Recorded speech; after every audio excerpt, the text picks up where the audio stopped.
Hello everyone, welcome to our YouTube channel physio Vigyan. और आज का हमारा टॉपिक है प्रॉपर्टीज ऑफ स्केलेटल मसल। आज के इस टॉपिक में हम पढ़ने जा रहे हैं कि मसल की कौन कौन सी प्रॉपर्टीज होती हैं। मसल की यहाँ पे हम टोटल 7 प्रॉपर्टीज को अच्छे से पढ़ेंगे।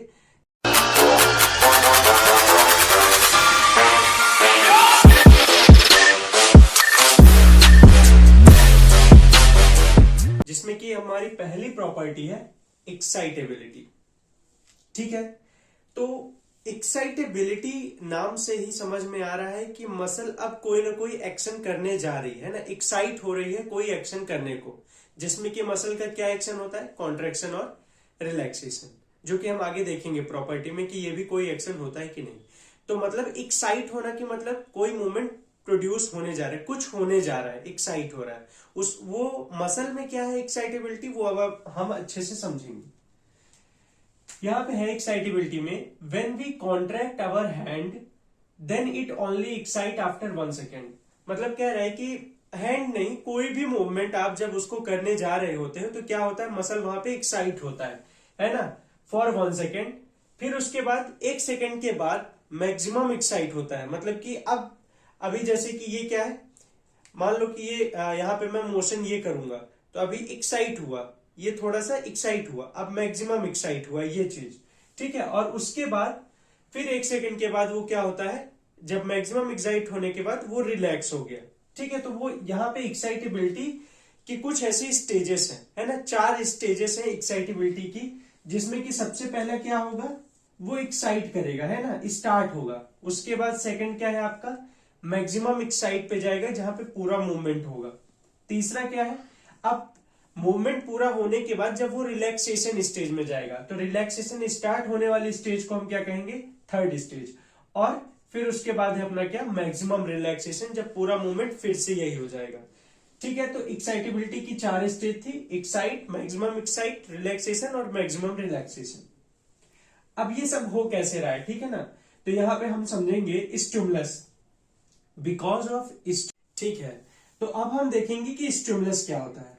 तो because of stimulus we contract और relax our hand because it arises signal comes in muscle by T tubule. अब आगे के मसल के ही टॉपिक में हम पढ़ेंगे आगे चल के न्यूरोमस्कुलर जंक्शन, जिसमें कि क्या होगा कि न्यूरॉन्स के थ्रू कुछ न्यूरोट्रांसमीटर होते हैं जो कि मसल को क्या करते हैं, मसल के एक्शन पोटेंशियल को जनरेट करते हैं, एक्टिवेट करते हैं, जिससे कि कुछ इंफॉर्मेशन जो कि मसल की मूवमेंट करानी है वो हमारा कौन, टी ट्यूब्यूल, वो स्टिमुलस को लेकर के हमारे न्यूरोमस्कुलर जंक्शन से मसल पे लेके आता है, नर्व से लेकर के मसल पे आता है। ठीक है, और ये टी ट्यूब्यूल क्या कराता है, इस सिग्नल को मसल में भेजता है कि हाँ अब तुम क्या करो, यहाँ पे कॉन्ट्रैक्शन या कोई भी मूवमेंट को करो। तो स्टिमुलस हमारे नर्व्स के थ्रू न्यूरोमस्कुलर जंक्शन में, फिर वहां से टी ट्यूब्यूल लेकर के आता है, मसल को देता है, तो जाकर के यहाँ पे हमारा कॉन्ट्रैक्शन और रिलैक्सेशन बॉडी के किसी भी मसल में होता है और फिर जाकर के मूवमेंट प्रोड्यूस होती है। ठीक है ना, तो ये जो एक्साइटेबिलिटी हो रही है, तो एक्साइट जो हो रहा है और फिर उसके आगे मैक्सिमम एक्साइट और रिलैक्सेशन और फुल रिलैक्सेशन जो भी है, तो वो सारा किसके थ्रू हो रहा है, टी ट्यूब्यूल। एक्साइटेबिलिटी होना टी ट्यूब्यूल पे ही डिपेंड करता है। अगर टी ट्यूब्यूल वो स्टिमुलस लेकर के मसल को नहीं देगा तो एक्साइटेबिलिटी नहीं होगी। अब यहाँ पे आगे क्या है, in skeletal muscle by stimulus muscle are move, है ना, स्केलेटल मसल में क्या आता है, स्टिमुलस आता है, फिर मसल मूव करती है, but some time after working hard, है ना, बहुत ज्यादा मूवमेंट करने के बाद क्या होता है, वो स्टिमुलस हमारा एक्टिवेट नहीं हो पाता, वो वर्क नहीं करता है। क्यों नहीं करता, है ना, सिग्नल आ रहा है लेकिन वो वर्क नहीं कर रहा है ना, क्योंकि हमारी मसल ज्यादा काम करने के बाद थक जाती है। उसमें क्या प्रोड्यूस हो जाता है, उसमें क्या एक्यूमुलेट हो जाता है, लैक्टिक एसिड। बिकॉज ऑक्सीजन की कमी होने के कारण CO2 बढ़ता है वहां पे, और लैक्टिक एसिड जिसे कि हम कह रहे हैं वो क्या होगा, वो वहां पे बढ़ जाएगा, और उसके बढ़ने के कारण हमारी मसल क्या होती है, वर्क नहीं करती, कोई भी स्टिमुलस को कैच नहीं कर पाती। लेकिन कुछ टाइम के बाद जब ऑक्सीजन की लेवल वहां पे बढ़ती है ना, ऑक्सीजन का लेवल वहां पे बढ़ता है, तो फिर हमारा स्टिमुलस फिर से एक्टिवेट होता है और मूवमेंट, कॉन्ट्रैक्शन, रिलैक्सेशन फिर से करने लगता है। ये हमें समझ में आ गया कि ये किसमें होता है, हमारे ऑल स्केलेटल मसल में यही होता है ना, कि स्टिमुलस आया, मसल को कॉन्ट्रैक्ट रिलैक्स किया, लेकिन बहुत ज्यादा काम करने के बाद वो स्टिमुलस भी वर्क नहीं करता, क्योंकि हमारी मसल एक टाइम के बाद जो उसका इंड्योरेंस लेवल होता है वो क्या हो जाता है, खत्म, और वो फटीग में चली जाती है। CO2 का लेवल बढ़ जाता है, लैक्टिक एसिड एक्यूमुलेट हो जाता है, तब वहां पे स्टिमुलस वर्क नहीं करता है। लेकिन कुछ टाइम बाद जब ऑक्सीजन की वैल्यू वहां पे बढ़ती है, वहां पे ऑक्सीजन ज्यादा होता है, तब हमारे सेल्स को फिर से एनर्जी मिलती है, और जब एनर्जी मिलती है उसके बाद फिर से वो स्टिमुलस जो आ रहा है वो फिर वर्क करता है, और फिर हम भागने लगते हैं या वर्क कोई भी मूवमेंट करने लगते हैं। ठीक है, लेकिन इसका एक एक्सेप्शन है मसल्स का ही। मसल जब हम पहले टॉपिक में पढ़े थे 3 टाइप की होती है ना, कार्डियक, स्मूथ और स्केलेटल। तो स्केलेटल मसल का ये था, लेकिन in cardiac muscle stimulus never end और never stop because it supplied by the vagus nerve. Vagus nerve हमारी 10th क्रेनियल नर्व है, तो क्योंकि वो क्रेनियल नर्व है, वेगस नर्व वो सप्लाई कर रही है किसको, हमारे हार्ट की मसल्स को सप्लाई कर रही है ना, कार्डियक मसल्स को सप्लाई कर रही है, जिसका स्टिमुलस हमेशा जाता रहता है हार्ट की मसल्स को, और वो हार्ट की मसल्स कभी भी थकती नहीं। ठीक है, तो ये एक एक्सेप्शन है मसल का। तो एक्साइटेबिलिटी हमारा यही है। ठीक है, तो नेक्स्ट प्रॉपर्टी हमारी कौन सी है, कॉन्ट्रैक्शन। कॉन्ट्रैक्शन में क्या है, ये हमें मालूम है कि मसल का क्या होता है, कॉन्ट्रैक्शन, तब जाकर के हमारे कोई ना कोई मूवमेंट प्रोड्यूस होता है। बट यहाँ पे कॉन्ट्रैक्शन कितने टाइप के होते हैं और वो कॉन्ट्रैक्शन कैसे हो रहा है उस चीज को हम अच्छे से समझेंगे। Skeletal muscle have the property of contraction और relaxation because it is voluntary muscle. ठीक है, आप बोल रहे हैं कि कॉन्ट्रैक्शन जो है, तो स्केलेटल मसल में ये प्रॉपर्टी होती है कॉन्ट्रैक्शन की। क्यों होती है, क्योंकि ये हमारे वॉलेंटरी कंट्रोल में, क्योंकि यहाँ पे क्या है, स्पाइनल नर्व्स की सप्लाई है। ठीक है ना, अब बिकॉज कि इसमें 31 पेयर्स ऑफ स्पाइनल नर्व्स की सप्लाई है, दैट इज वाई इसमें क्या होता है, वॉलेंटरली ये हमारे कंट्रोल में है, और इसमें हम क्या कर सकते हैं, कोई भी मूवमेंट कर सकते हैं। ठीक है, अब ये कॉन्ट्रैक्शन 2 टाइप का है, कौन से, कंसेंट्रिक कॉन्ट्रैक्शन और इसेंट्रिक कॉन्ट्रैक्शन। कंसेंट्रिक कॉन्ट्रैक्शन में आपके जो मसल फाइबर्स है, एक्टिन और मायोसिन है, वो पास पास आएंगे। ठीक है, जिसे कि हम कंसेंट्रिक कॉन्ट्रैक्शन कह रहे हैं। और दूसरा कौन सा है, इसेंट्रिक कॉन्ट्रैक्शन, जिसमें कि एक्टिन और मायोसिन फाइबर दूर जाएंगे, मतलब मसल जो है हमारी वो क्या होगी, लेंथन होगी। ठीक है, तो यहाँ पे 2 है, कंसेंट्रिक और कौन सा दूसरा है, इसेंट्रिक। कंसेंट्रिक में एक्टिन मायोसिन फाइबर्स पास आएंगे, है ना। ये मूवमेंट बाइसेप्स का क्या है, कंसेंट्रिक कॉन्ट्रैक्शन, और बाइसेप्स का ये मूवमेंट कौन सा है, एल्बो का एक्सटेंशन, इसमें क्या हो रहा है, बाइसेप्स का इसेंट्रिक कॉन्ट्रैक्शन, मतलब कि मसल फाइबर्स दूर दूर जा रहे हैं। तीसरी प्रॉपर्टी कौन सी हमारी, मसल फाइबर। हमने देखा कि मसल फाइबर कॉन्ट्रैक्शन कर रहे हैं, है ना, कंसेंट्रिक और इसेंट्रिक कॉन्ट्रैक्ट कर रहे हैं, लेकिन वो मसल फाइबर क्या है, वो मसल फाइबर कितने टाइप के होते हैं, है ना। अब हम उस चीज को अच्छे से समझेंगे। तो मसल फाइबर क्या है, जो हमारे प्रोटीन से बनते हैं, ठीक है ना, जिसमें कि हमारा लास्ट में कौन सा सेगमेंट था, मायोफाइब्रिल। मायोफाइब्रिल के अंदर सार्कोमियर, सार्कोमियर के अंदर एक्टिन और मायोसिन, और ये सभी किससे बनते हैं, प्रोटीन से। ठीक है, तो मसल फाइबर क्या है वो ठीक है। अब ये 2 टाइप के होते हैं, एक होता है स्लो फाइबर और एक होता है फास्ट फाइबर। ठीक है, स्लो फाइबर मतलब कि जिसमें कि जो वर्क है वो स्लोली होगा, लेकिन लॉन्ग टर्म तक वो चलेगा, मतलब कि उतना जल्दी वो थकेगा नहीं जितना जल्दी कौन सा हो जाएगा, हमारा फास्ट फाइबर थक जाएगा। ठीक है ना, तो स्लो जो फाइबर्स होते हैं वो, उनको हम टाइप ए मसल फाइबर कहते हैं। तो type A muscle fibre is slow fibre, और टाइप बी मसल फाइबर मतलब कि फास्ट फाइबर। तो टाइप ए स्लो फाइबर जो होते हैं वो वर्क करते हैं स्लोली, ठीक है ना, और जिसके कारण से इनकी हाई कैपेसिटी होती है वर्क करने की। ठीक है, हाई कैपेसिटी होगी क्योंकि अगर वो धीरे धीरे करेंगे तो उतना जल्दी एटीपी यूज नहीं करेंगे, ऑक्सीजन भी आराम से सप्लाई होती रहेगी, है ना, तो उनका इंड्योरेंस लेवल बढ़िया रहेगा, उतना जल्दी लैक्टिक एसिड, कार्बन डाइऑक्साइड ये सब वहां पे क्या नहीं होगा, एक्यूमुलेट नहीं होगा, तो वो जल्दी थकेंगे नहीं और लॉन्ग टर्म तक वर्क करेंगे। दूसरा क्या है, टाइप बी फास्ट फाइबर।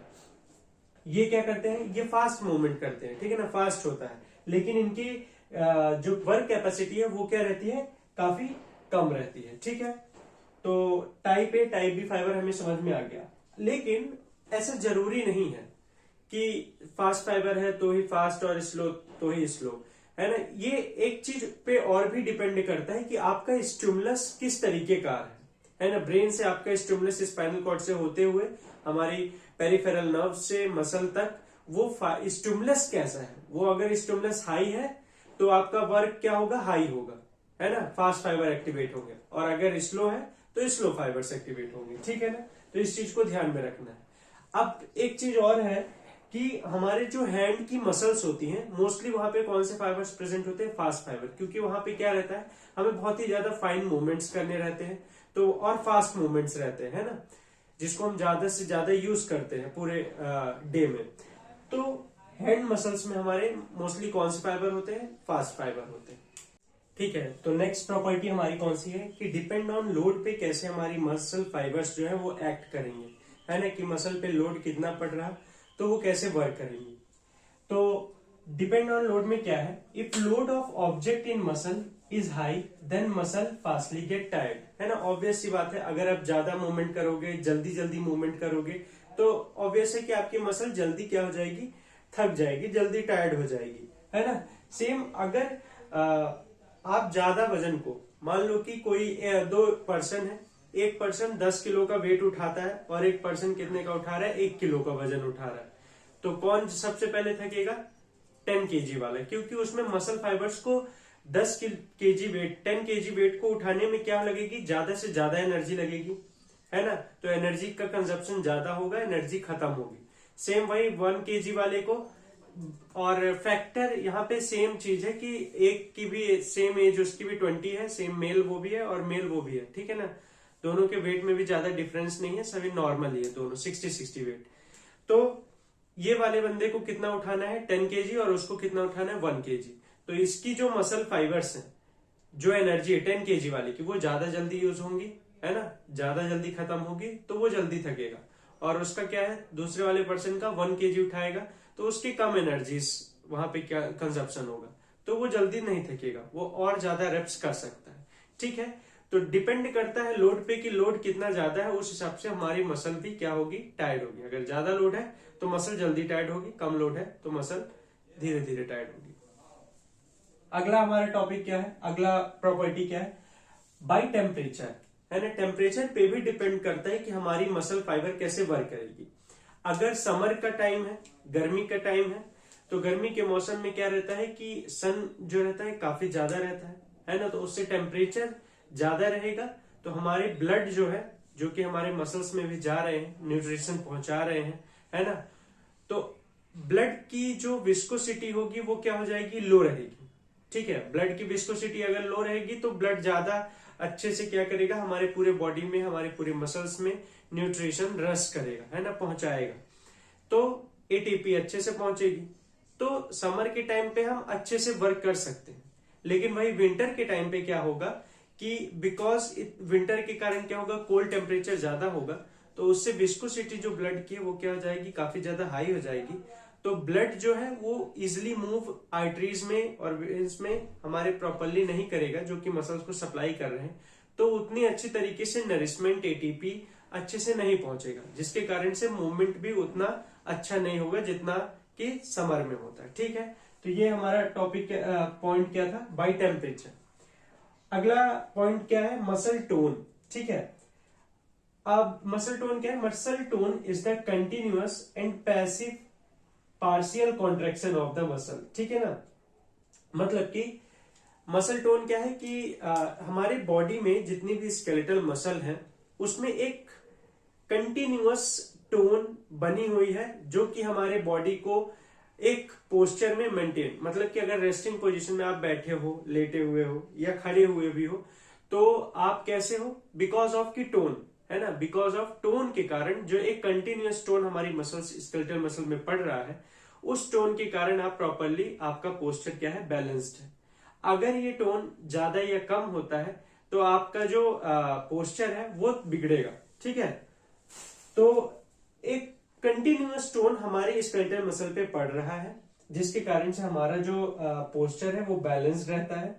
अब ये दो टाइप के मसल टोन है, एक क्या है अगर बढ़ जाए, और एक क्या है अगर टोन घट जाए, ठीक है ना। तो अपर मोटर न्यूरॉन लीजन में क्या होता है कि जो स्पास्टिसिटी है वो हो जाती है, वो भी हम अच्छे से टॉपिक पढ़ेंगे, है ना, आगे आने वाली वीडियोस में क्या होता है यूमेनल, एलेमेनल, वो भी अच्छे से हम देखेंगे। लेकिन यहाँ पे अभी बस इजिली ये हमें समझना है कि अगर किसी दो टाइप की टोन, स्पास्टिसिटी और flaccidity, upper motor neuron lesion में क्या होगा, स्पास्टिसिटी, और लोअर मोटर न्यूरॉन लीजन में क्या होगा, फ्लैसिडिटी। मतलब कि स्पास्टिसिटी में जो टोन है वो बढ़ जाएगी, है ना, तो उसमें मसल की मूवमेंट बहुत ज्यादा हो जाएगी, और फ्लैसिडिटी में टोन घट जाएगी तो उसमें मसल की मूवमेंट एब्सेंट हो जाएगी। तो ये है मसल टोन, जिसको हम कभी न्यूरो के टॉपिक्स अगर होते हैं उसमें भी हम अच्छे तरीके से समझेंगे। ठीक है, अब इसके बाद हमारा आखिरी मसल की सबसे इंपॉर्टेंट प्रॉपर्टी है, जिसका नाम क्या है, एक्शन पोटेंशियल। इसको हम नेक्स्ट वीडियो में एक अलग अच्छे तरीके से कवर करेंगे, क्योंकि ये काफी ज्यादा इंपॉर्टेंट है, बहुत से एग्जाम्स में पूछा भी जाता है। ठीक है, तो आई होप कि आपको मसल प्रॉपर्टीज जो मैंने 6 अभी हमने देखी है, तो वो आपको अच्छे समझ में आई होगी। Thank you.